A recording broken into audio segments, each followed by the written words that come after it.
ये कहानी सुनकर आपके हृदय में भगवान के लिए प्रेम जरूर जागेगा। आज मैं आपके लिए कृष्ण और शिकारी और एक संत की कथा लेके आई हूँ, जो एक सच्ची घटना है। एक बार की बात है, एक संत जंगल में कुटिया बनाकर रहते थे और भगवान श्री कृष्ण का भजन करते थे। संत को यकीन था कि एक न एक दिन मेरे भगवान कृष्ण मुझे साक्षात दर्शन जरूर देंगे। एक बार उस जंगल में एक शिकारी आया। शिकारी ने संत की कुटिया देखी।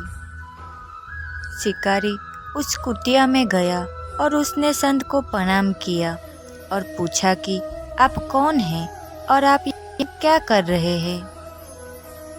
संत ने सोचा, अगर मैं इससे कहूँगा कि भगवान श्री कृष्ण के इंतजार में बैठा हूँ, अगर मैं इससे कहूँगा कि मुझे श्री कृष्ण के दर्शन करने हैं, तो शायद इसको ये बात समझ में नहीं आएगी। संत ने मन में सोचकर फिर उससे बोला, भैया पहले आप बताओ कि आप कौन हो और यहाँ किस लिए आते हो। शिकारी ने संत से कहा कि मैं एक शिकारी हूँ और यहाँ शिकार के लिए आया हूँ। संत ने फिर उसी की भाषा में कहा, मैं भी एक शिकारी हूँ और अपने शिकार के लिए आया हूँ। शिकारी ने फिर संत से पूछा, आप ये बताइए, आपका शिकार दिखता कैसे है? आपके शिकार का नाम क्या है? हो सकता है कि मैं आपकी मदद कर दूँ। संत फिर सोच में पड़ गए। मन में सोचने लगे कि इसे कैसे बताऊं। फिर संत कहते हैं, मैं शिकार का नाम तो नहीं बता सकता, लेकिन वो दिखने में बहुत ही सुंदर है, सदा सलोना है, उसके सिर पर मोर मुकुट है, हाथों में बंसी है। ऐसा कहकर संत जी रोने लगे। शिकारी कहता है, बाबा आप रोइए मत, मैं आपके शिकार को जब तक ना पकड़ लूं तब तक पानी भी नहीं पीऊंगा और आपके पास आऊंगा भी नहीं। ऐसा कहकर शिकारी घने जंगल के अंदर गया और जाल बिछाकर एक पेड़ पर बैठ गया। यहाँ पर इंतजार करने लगा। भूखा प्यासा बैठा रहा है। एक दिन बीता, दूसरा दिन बीता, ऐसे तीसरा दिन भी बीत गया।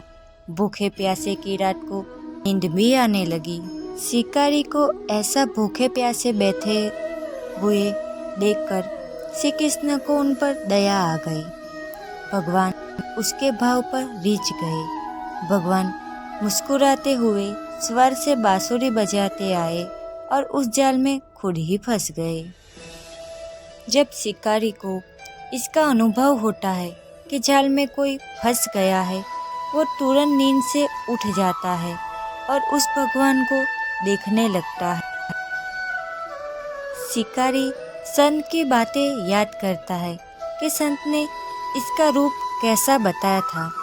तब शिकारी को पता चलता है कि संत ने जो उनका रूप बताया था वो बहु वैसा ही है। वह जो जोर से चिल्लाने लगता है, मिल गया, शिकारी मुझे मिल गया।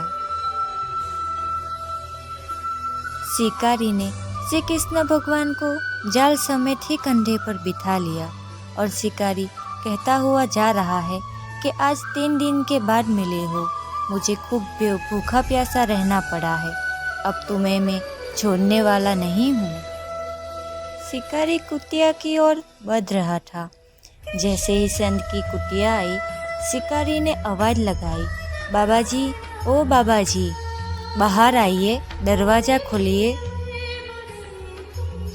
संत दरवाजा खोलते हैं और संत उस शिकारी के कंधे पर भगवान श्री कृष्ण को जाल में फंसा देख रहे हैं। भगवान श्री कृष्ण जाल में फंसे हुए मन मन मुस्कुरा रहे हैं। शिकारी बाबा से कहता है, मैं आपका शिकार लाया हूँ, बड़ी मुश्किल से मिले हैं। भगवान श्री कृष्ण को देखकर संत के होश ही उड़ गए। संत शिकारी के चरणों में गिर पड़ा। संत शिकारी के चरणों में फुट फुट कर रोने लगी। संत कहते हैं, मैंने आज तक आपको पाने के लिए अनेकों प्रयास किए हैं प्रभु, लेकिन आज आप मुझे इस शिकारी के कारण ही मिले हो। श्री कृष्ण भगवान कहते हैं, इस शिकारी का प्रेम तुमसे ज़्यादा है। इसका भाव तुम्हारे भाव से अधिक गुना बढ़कर है। इसका विश्वास तुम्हारे विश्वास से बहुत ज़्यादा है। इसलिए आज जब 3 दिन बीत गए तो मैं आए बिना नहीं रह पाया। मैं तो अपने भक्तों के अधीन हूँ और आपकी भक्ति भी कम नहीं है संत जी। आपके दर्शनों के फल से मैं इसे 3 ही दिन में प्राप्त हो गया। इसी तरह से भगवान ने संत और शिकारी को दर्शन दिए और फिर वहाँ से चले गए। श्री कृष्ण उन्हीं के हैं जो श्री कृष्ण के हैं। भगवान तो बस प्रेम भक्ति के भूखे हैं। जो भी उनकी भक्ति में लीन होता है, जो भी प्रेम से उन्हें याद करता है, वो सदैव उसका कल्याण करते हैं। हमारी सफलता और असफलता इस बात पर निर्भर करती है कि हम खुद पर कितना विश्वास करते हैं। व्यक्ति जो चाहे बन सकता है, जो चाहे पा सकता है, यदि पूरे विश्वास के साथ अपना लक्ष्य लगातार चलता रहे।